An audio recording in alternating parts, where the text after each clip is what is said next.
جب آپ مسلسل قرآن کچھ عرصہ پڑھتے ہیں تو آپ کو جب کوئی بھی سوچ آتی ہے کسی بھی طرح کی، فار ایگزامپل 100 اگر سوچیں آئی ہیں تو ان میں سے 50% سوچوں کا جواب قرآن کی آیات سے آ رہا ہوگا، یعنی قرآن رسپونڈ کر رہا ہوگا نفس کو۔ Are you getting my point؟ قرآن آپ کے اندر کا جو پرومپٹر ہے، جو مونولوگ ہے، یعنی جو انسان اندر بولتا ہے، جو آپ سے باتیں کرتا ہے تنہائی میں، جس سے آپ مکالمہ کرتے ہیں، وہ قرآن بن جائے گا۔ وہ رسپونڈ کرے گا، جواب دے گا۔ یہ والی سوچ ہے قرآن کی، یہ والی آیت اترے گی، وہ والی سوچ ہے کہ قرآن کی یہ والی آیت جواب دے گی۔ کسی پہ غصہ آئے گا، غصے کو معاف کر دو کہ آیت آ جائے گی۔ تو پڑھ رہے ہیں نا بہت دیر سے، تو ڈیٹا رسپانس دینا شروع کر دے گا، ہدایت اترنی شروع ہو جائے گی۔ ایک دوسرا جو میں بات کر رہا تھا کہ دوسرا کام یہ ہوگا، دنیا میں جتنی دیر تک آپ زندہ ہیں، جب بھی کوئی آدمی آپ سے کوئی بات کرے گا، وہ جب بھی کچھ بولے گا، قرآن کی کوئی آیت سے آپ کا رسپانس جائے گا۔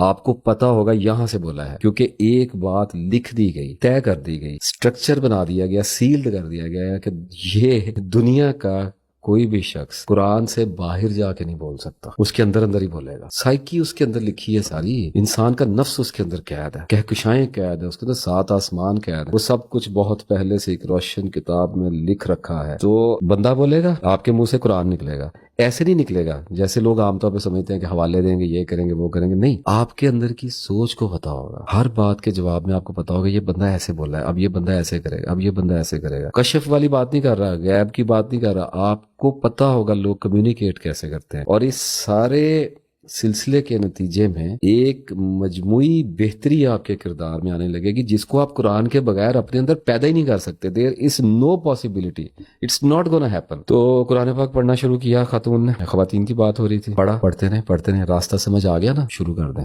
تسبیحات کرنی شروع کر دیں۔ اب آ گئی ہے سچویشنز۔ دیکھیے، آئیڈیل سچویشن کبھی نہیں دی جائے گی کام کرنے کے لیے۔ اللہ تعالیٰ کا فیصلہ ہے کہ اپنی مرضی سے صورتحال دے گا بندے کو۔ عورتیں کہتی ہیں کہ اب ہمارے پاس حالات نہیں ہے، ہم باہر نہیں جا سکتے، ہم استاد کیسے ڈھونڈیں ہیں؟ تو بندوں کے بھی بڑے مسئلے ہیں۔ جنگ بندے کی آپ سے بہت بڑی لگی ہے، یہ درجے کا فرق نہیں ہے، یہ کچھ اور معاملہ ہے۔ بیان اس کو یہ کرنے جا رہا ہوں کہ کچھ عورتیں ہوں گی جو ٹین ایج میں بھی میری بات سن رہی ہوں گی، اسکول کالجز میں ہوں گی، اللہ کی طلب ان کو ہوگی، اور یہ سوچتی ہوں گی کہ ہم اللہ تعالیٰ کو تلاش کریں، ہم سچ تک پہنچیں۔ سب سے زیادہ اسپرچویلٹی عورت میں ہوتی ہے، بندوں میں بھی بہت ہے، لیکن بندے کی اسپرچویلٹی کہیں کہیں پہ نظر آتی ہے۔ عام طور پہ یہ لگتا ہے کہ بندے روحانیت میں بہت ہیں، بالکل فضول میں لگے ہوئے ہیں۔ میں یہ نہیں کہتا گمراہ ہیں، پتہ نہیں کن کن چکروں میں لگے ہوئے ہیں۔ عورت تو جو بھی آپ دیکھیں گے وہ آپ کو اسپرچوئل ہی نظر آئے گی۔ صرف گائیڈ کرنے والا کوئی نہیں ہے تو وظیفوں کی کتابیں ہاتھ میں پکڑی گئی ہیں، اور مسئلہ کوئی نہیں ہے۔ تربیت کر دی جائے تو جوہر بہت خوبصورت ہے۔ اب کیا ہے کہ جو بچیاں ہیں گھروں میں بیٹھی ہوئی ہیں، جن کو باہر نکلنا ہے، ان کے پاس انٹرنیٹ ہے نا، تو اس کو پکڑ لیں،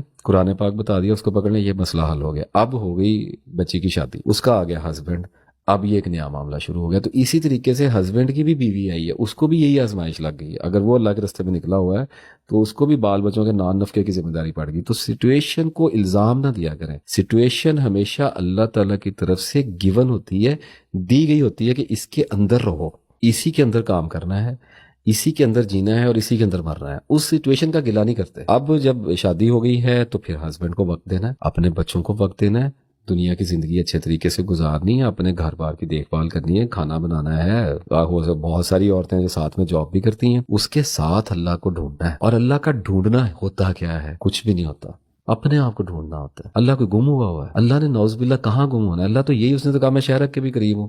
گم تو ہم ہو گئے ہیں نا، ہم کھو گئے ہیں۔ تو چلتے پھرتے اپنے آپ کو ڈھونڈیں، کھانا پکاتے ہوئے اپنے آپ کو ڈھونڈیں، بچوں سے بات کرتے ہوئے اپنے آپ کو ڈھونڈیں، بستر پر لیٹتے ہوئے اپنے آپ کو ڈھونڈیں، اٹھتے ہوئے اپنے آپ کو ڈھونڈیں، چلتے ہوئے، واک کرتے ہوئے، ہر جگہ اپنے آپ کو ڈھونڈیں۔ کیسے ڈھونڈیں گے؟ تسبیح پڑھیں، اللہ تعالیٰ کا قرآن پڑھیں۔ تو کیا ہوگا کہ جب نیا ڈیٹا آنا شروع ہوگا تو غور و فکر آہستہ آہستہ خود بخود کھلتا چلا جائے گا۔ ایسے نہیں ہوگا کہ آج ذہن میں کچھ نہیں ہے اور اچانک غور و فکر کرنا نصیب ہو جائے، ایسے نہیں ہوتا۔ اللہ تعالیٰ کی کائنات میں بلا وجہ اور اچانک کچھ نہیں ہوتا ہے، وقت لگتا ہے۔ جو شے 40-45 سال کی عمر میں ملنی ہے وہ کوئی 20 سال کی عمر میں مل جانی ہے۔ ہر شے کا ایک وقت ہے، اور وقت کا مطلب میچورٹی ہے، تجربہ ہے، پروسیس ان ٹائم ہے۔ پروسیس ان ٹائم کو صبر کے ساتھ گزارا جاتا ہے۔ ایک بات میں کہہ دوں، عبادت مذہب کا بہت چھوٹا حصہ ہے۔ امپورٹنٹ نان امپورٹنٹ کی بات ہرگز نہیں ہو رہی، بہت ضروری حصہ ہے، فرض حصہ ہے، لیکن چھوٹا ہے۔ سب سے بڑا حصہ علم ہے، اپنی ذات کی پہچان ہے، وہ صبر کے ساتھ